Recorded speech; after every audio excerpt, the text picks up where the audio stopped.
But I will say this is probably the hardest part of learning a language.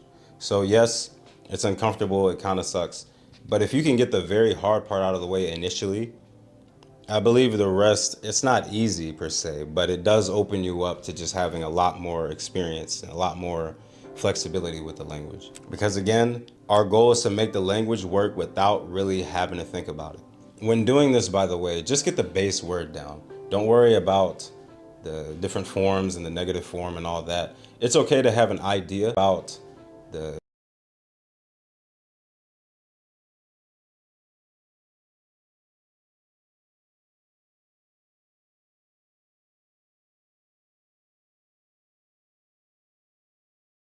different forms and the negative form and all that. It's okay to have an idea, but just study the base word. And again, a lot of this stuff will just come when you learn sentences. But you are at the language and trust part, which is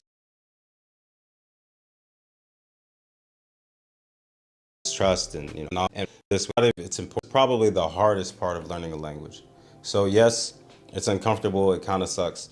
But if you can get the very hard part out of the way initially, I believe the rest, it's not easy per se, but it does open you up to just having a lot more experience and a lot more flexibility with the language. Because again, our goal is to make the language work without really having to think about it. When doing this, by the way, just get the base word down. Don't worry about the different forms and the negative form and all that. It's okay to have an idea, but just study the base word. And again, a lot of this stuff will just come when you learn sentences. Now, how do you remember all of these words without forgetting them? Something I do and I've been doing for years is I use mnemonic associations. There's another YouTuber who does this as well, and I'll point to him later. He has a really good channel on language learning in general. But mnemonic associations are basically taking what you have and attaching it to something you can already remember or see in your head. So for example, the word chirakasu in Japanese means to scatter around. Now, if I say kaze ga tsuyokute, kami wa zenbu chirakashita, that means the wind was strong and scattered around all the papers. Chirakasu, the word, the way I remember that, as I literally think about cheetahs in a castle, and the cheetahs are running around, they're knocking stuff off the counter, jumping on the walls, all this other stuff. It's a goofy image, but it really sticks in my head. I only did this once, and this was maybe 7 years ago, and I've never forgotten that word. Another example is like in Turkish, if I said, "Senin gülüşünü seviyorum," that means I love your smile or I like your smile. Sending, I think of that as sending a message. I send someone a message and now it's your message. So my brain thinks sending, yours. Gurishunu, this is a dumb example, but I think of that as a sound that I make when I pet a cat and the cat smiles. So gurishunu means smile. Again, you want to think in vivid images, whatever comes up in your head, you just want to run with that. Seviorum, I think sounds like save your room. So in my mind, you save your room for someone that you love or someone that you like. So sending gurishunu seviyorum, I love your smile. Another simple one is boo. In Turkish means this. So I think of Boo the ghost, like from Super Mario 64 or whatever, Super Mario, and he's pointing at something saying this. And maybe there's a Turkish flag behind his head. Again, the more vivid, the better. That being said, this is a skill and you're not going to be able to do it for all of them. That's fine. If you find yourself stuck on one, just come back to it another day or skip it in general, especially if it's a common word that you know is going to come up often. Maybe you don't have to create a mnemonic device for it. You can just understand that it'll be memorized anyways. Some words, even in Japanese, I could never think of one, but I've used them so much that they've really just been internalized and I don't have to think of one anymore. There's going to be several like this, so just try not to get too frustrated. And to add on to that, only you are going to be reading these, so you can get as crazy as you want, as wild as you want. Whatever helps you remember it, just go with that. No one's going to be opening up your Notion or Google Documents and trying to see what you have written down. Just get as crazy as you want to get. Okay, potential fear of mnemonic associations. You may ask, well, what if I remember the wrong thing? Like chirakasu. What if you remember cheetahs instead of scattering around? Well, in my experience, I've never had a problem where I remember the wrong thing. I think our brains are pretty good at sorting out what's correct, especially because when you learn it in a sentence, the whole sentence has a meaning. So what did I say earlier? Kaze ga tsuyokute, kami wa zenbu chirakashita. I think that's what I said. I'm not going to think about cheetahs because I just said the wind is strong. So wind is strong and papers, you can kind of get the rest from there.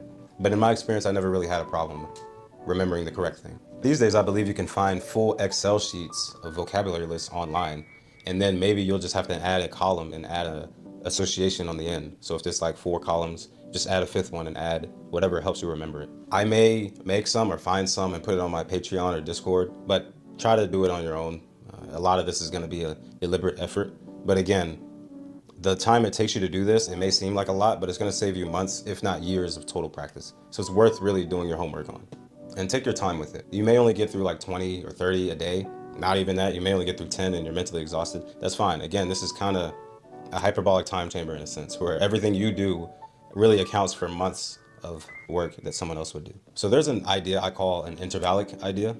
And basically what this means is that the time between the word being shown and the mnemonic association and the meaning is going to be long for a while. It may take you a few seconds. But after you keep doing this, what's going to happen is that it's going to be instant. It's going to instantly go from the word to the meaning, and you won't think about anything else in between. It's just going to be very quick, just like it is in English or whatever your native language is. So chirakasu, you won't think about cheetahs in a castle or any of that. Like me, I hear chirakashita and I just think something was scattered around. That's it. I don't think about anything else anymore. This goes with vocab words and full sentences, by the way. You'll hear someone say something in an anime, maybe the entire sentence or the whole dialogue, and maybe you've heard that before or several times, and it's going to get to the point where you're not really thinking about it. You just understand what is being said. Okay, something to help this process is to listen to and repeat the words for good practice. I actually used to use the little Google Translate text-to-speech box because nothing else was really out back then. But you can find text-to-speech websites these days. I believe Natural Reader is one. Maybe I'll link some in the description or my Discord. But find something to help you hear it as you study it. That way you can kind of get the input and the output at the same time. When I say repeat the words, by the way, I do mean out loud. I know some people will argue that you should not speak from day one. I think you should speak immediately. As soon as you hear it, try to speak it, try to say it.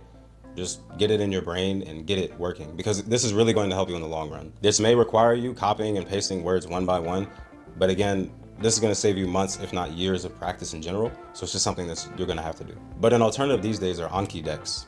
And I believe these days there's full, maybe 5,000 words already laid out, and it has the sounds, it has sentences, has everything pretty much there. So you can just download that and get to using it right away. I'll say this again, by the way, learning vocabulary is the hardest part of the language, in my opinion. So if you can really get through this part, it unlocks the rest of the fretboard. I said fretboard, sorry. The rest of the language. I'm thinking about guitar because I got to practice after this. But it unlocks the rest of the language, and you can really get your ideas flowing, and you can get the input that you want to get and start to listen and repeat after native speakers. Which leads me right into step 2. There's 2 parts to this, but the first part is listen and repeat after native speakers.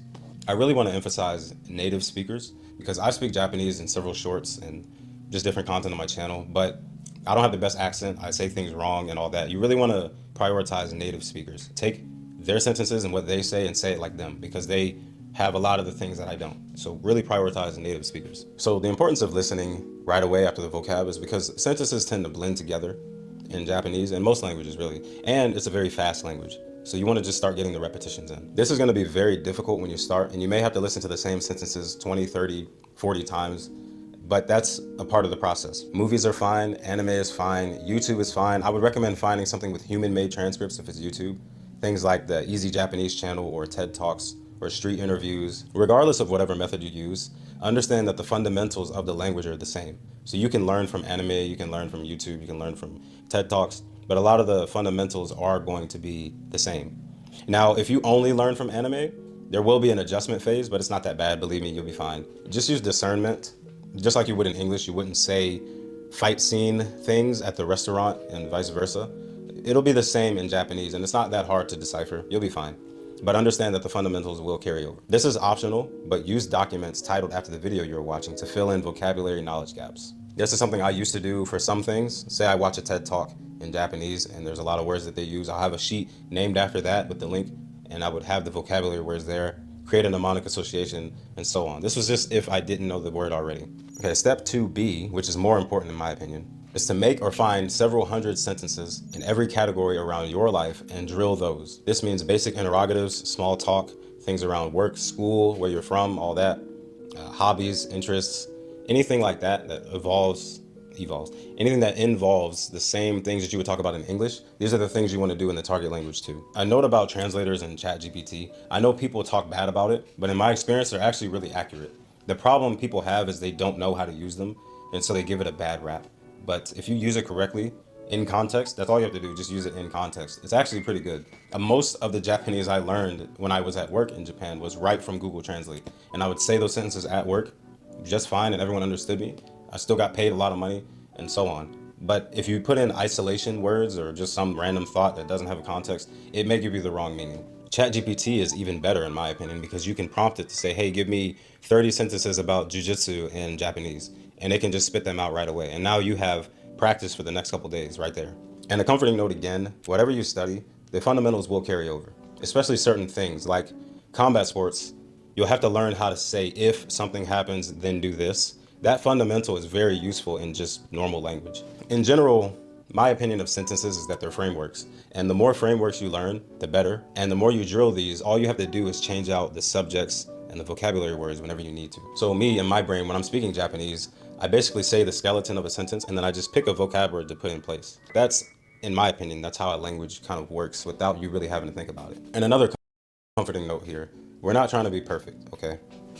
But I promise you it's okay. Okay, some other concepts to keep in mind is, I said this a little bit earlier, but use ChatGPT/AI. Do not have a conversation with ChatGPT because again, that's not gonna translate to real life. You wanna just get materials that will translate to real life. So ask it to give you sentences, ask it to create conversations that you can practice out loud. Ask it to explain grammar to you. Ask it to explain the ways that it's used. Take a word, put it in there and tell it to give you several sentences with that word.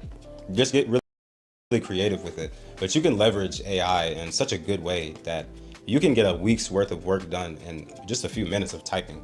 And now you have an action plan for the entire week. So really leverage that. You know, it used to take me a long time to do this stuff from scratch.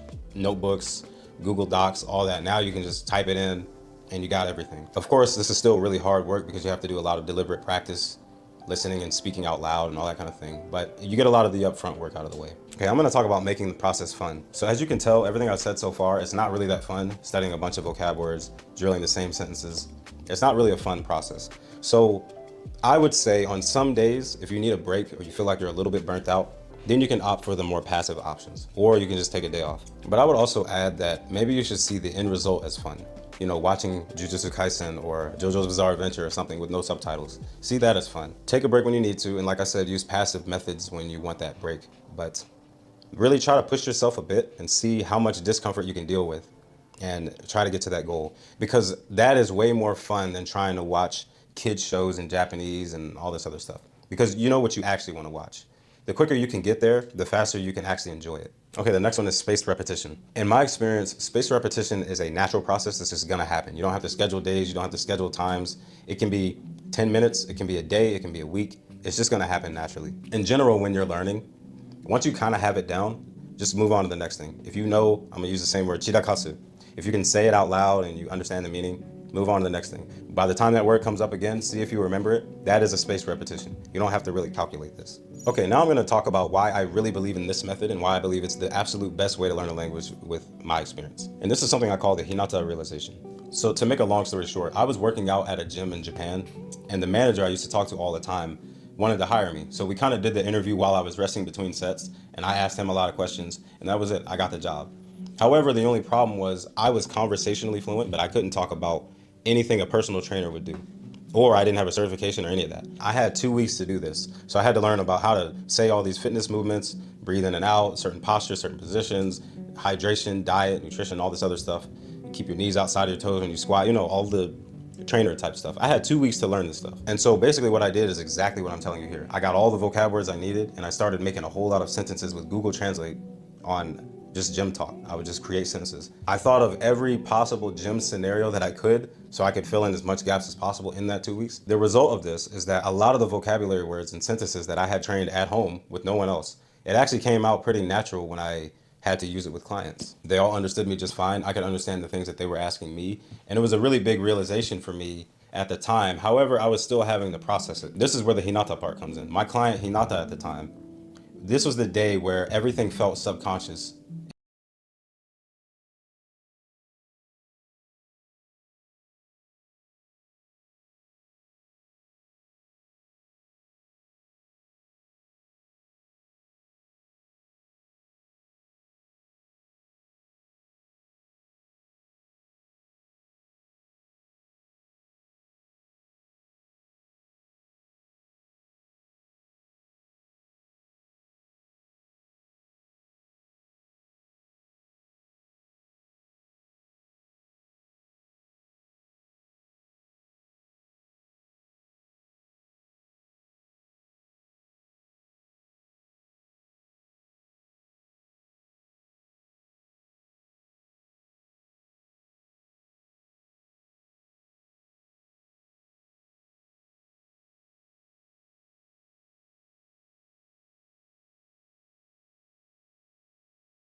おはようございます。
こんばんは。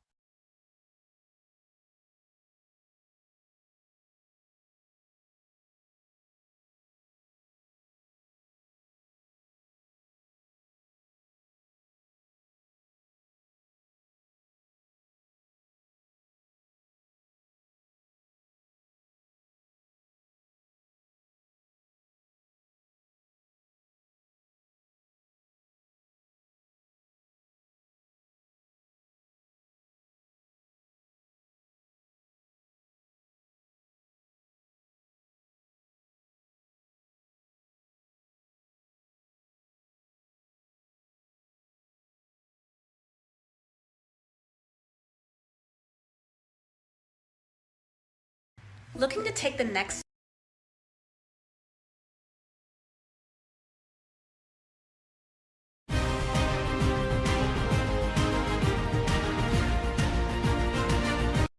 Hi guys, welcome.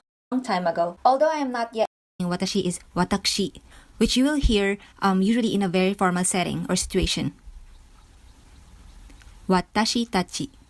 私たち。あなた。あなた. I noticed that when you're not very close to someone you're talking to, you don't address them directly as anata or you, but instead you call them or address them by their name. So, for example, you want to ask, "Are you okay?" Directly to the person you're talking to, you say, for example, other words to say watashi are ore or boku, which men generally use. Another word is atashi, used by females to sound more feminine or cute. And the very formal way of saying watashi is watakushi.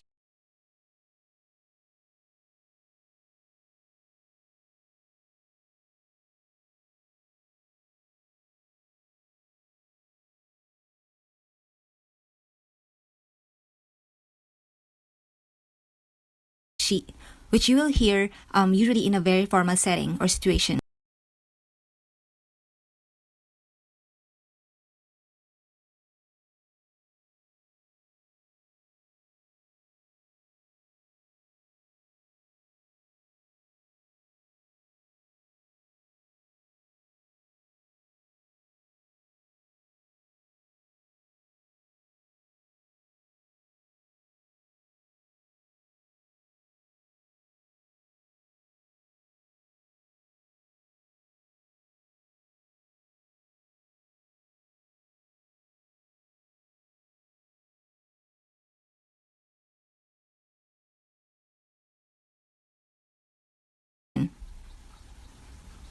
Watashi tachi.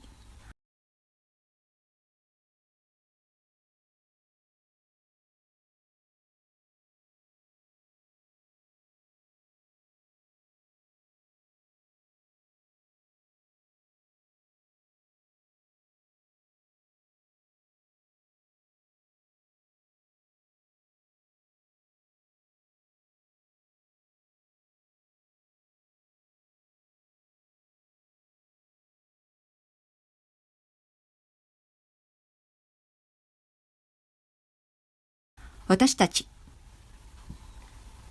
Anata.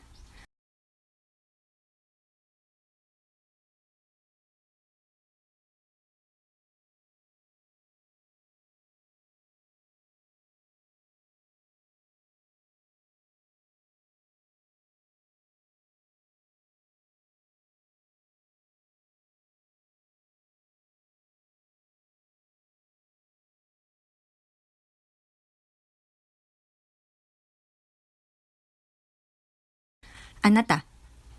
I noticed that when you're not very close to someone you're talking to, you don't address them directly as anata or you, but instead you call them or address them by their name. So, for example, you want to ask, "Are you okay?"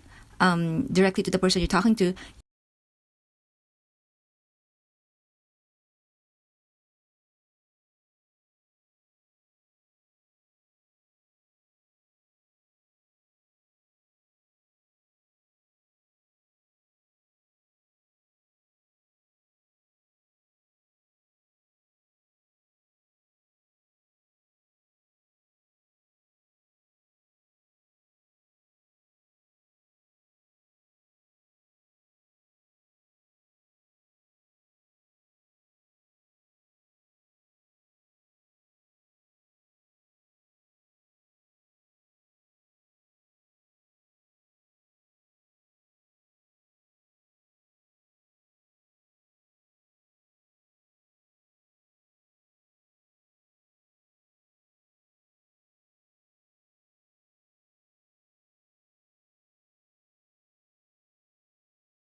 you say, for example, their name is Suzuki-san.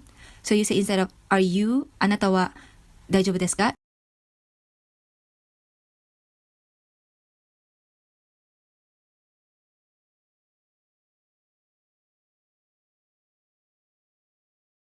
You say, 鈴木さんは大丈夫ですか? Are you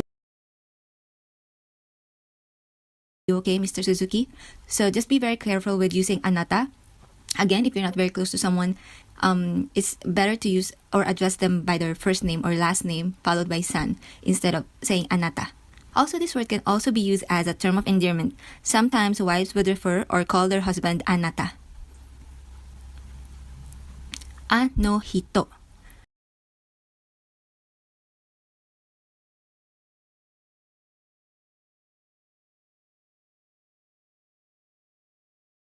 Ano-hito. Or the more polite way of saying this is あの方.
Ano-hito. Or the more polite way of saying this is あの方. Ano-kata. Ano means that, and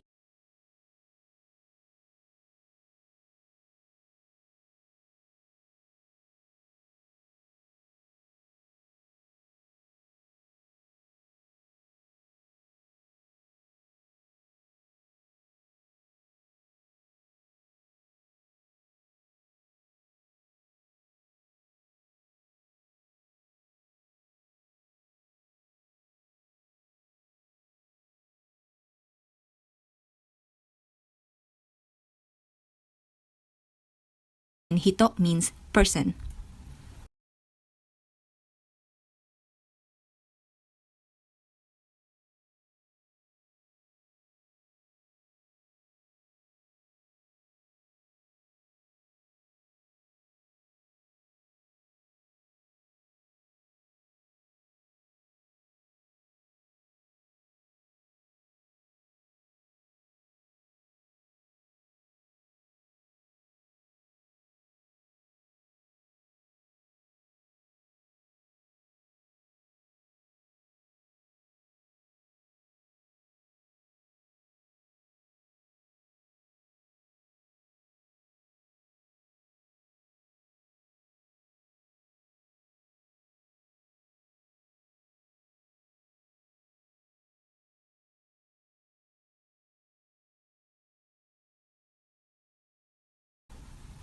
Minasan.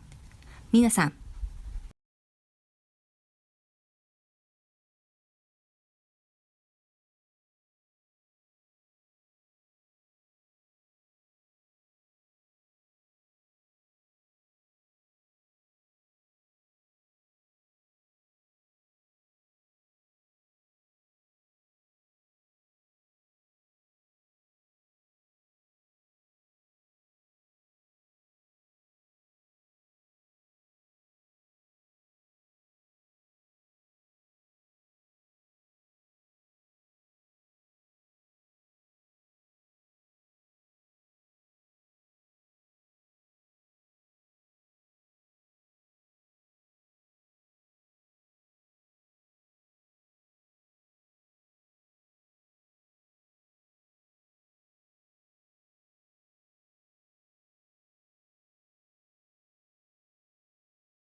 San.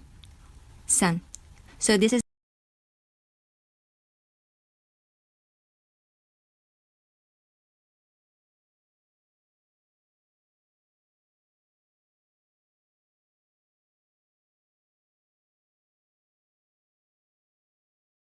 the equivalent of Mr., Miss, or Mrs. in English, and it's just a way of showing respect to the person you're talking to. Chan. Chan.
oji-chan.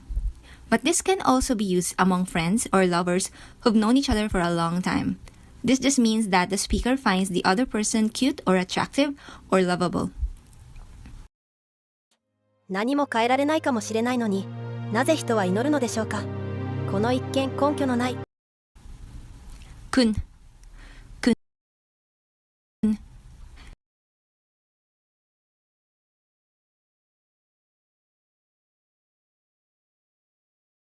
In general, it is used for young boys or young adult male or even among male friends. Jin.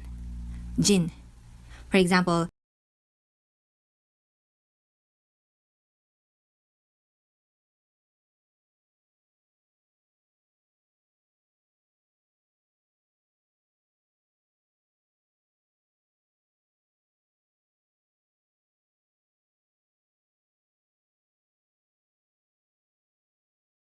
a Filipino is Philippine Jin.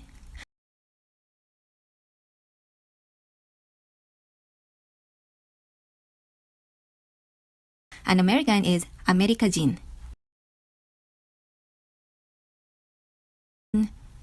In general, it is used for young boys or young adult male or even among male friends. Jin. For example, a Filipino is Philippine Jin. An American is America Jin. And a Japanese person is Nihon Jin.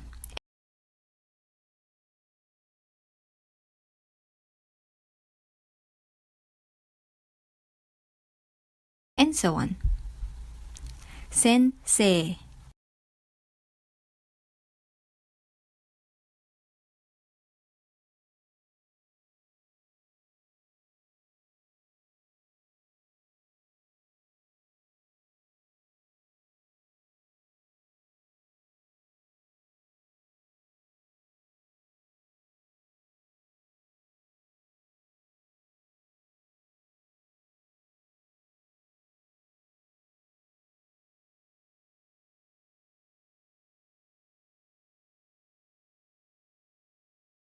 Sensei.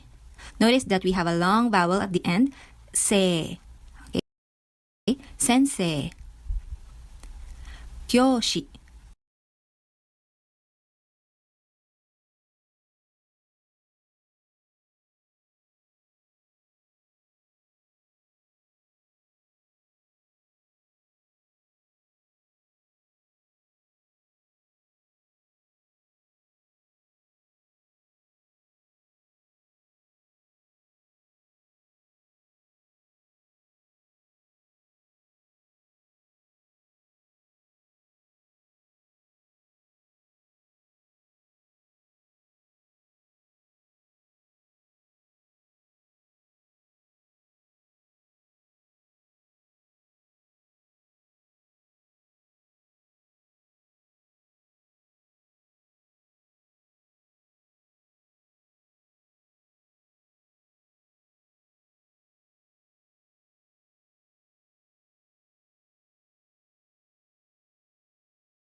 Kyo.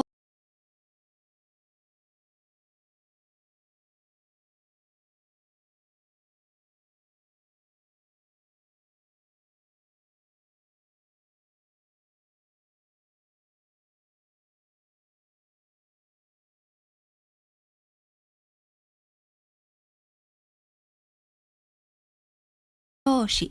Again, another long vowel. Kyoshi. So, the difference between sensei and kyoshi is that sensei is only referring to another teacher. So if you are going to introduce yourself and you want to say that you are a teacher, you say 私は教師です。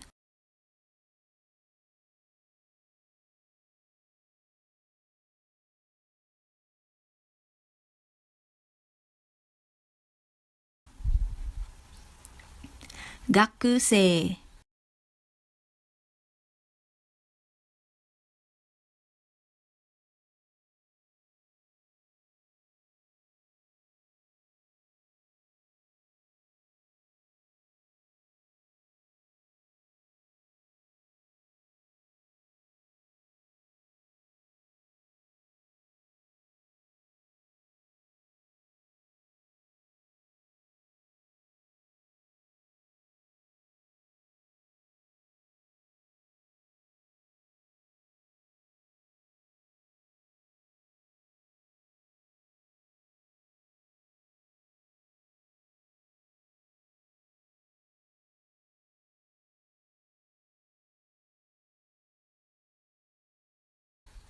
学生。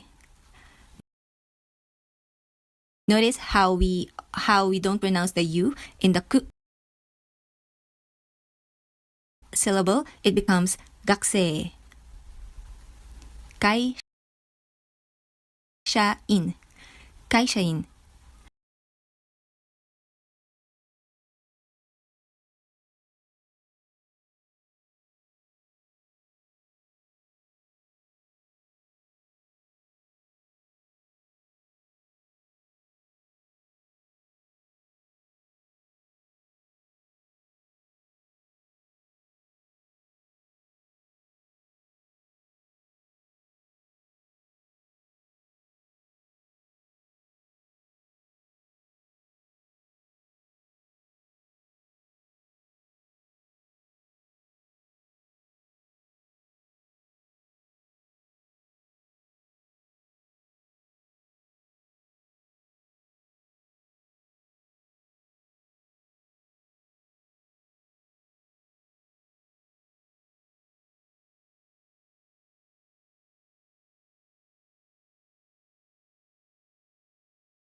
Kaisha means company and in means member.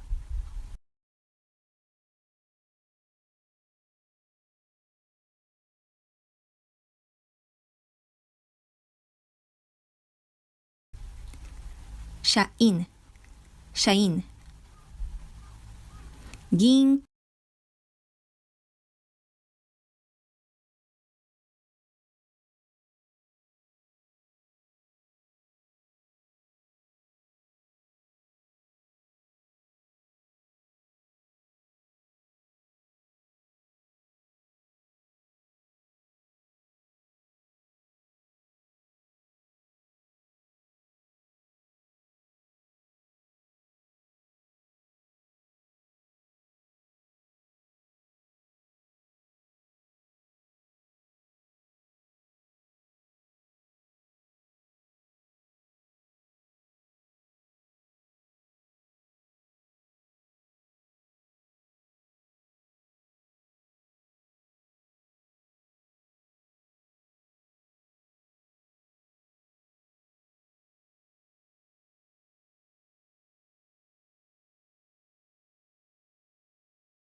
社員、社員。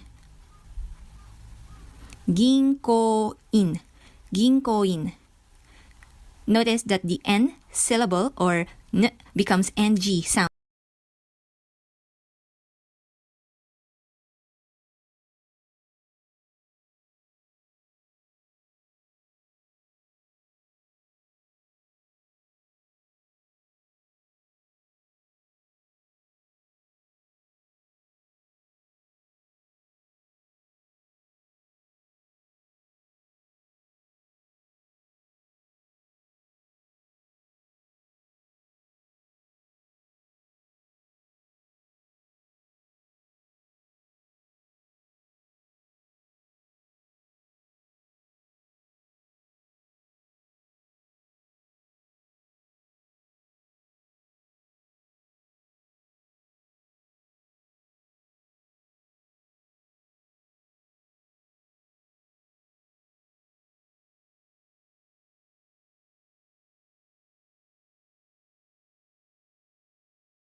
Sound because it is followed by a K or ko, so it becomes ginko, ginkoin. Ginko means bank and in again means member. Isha, isha.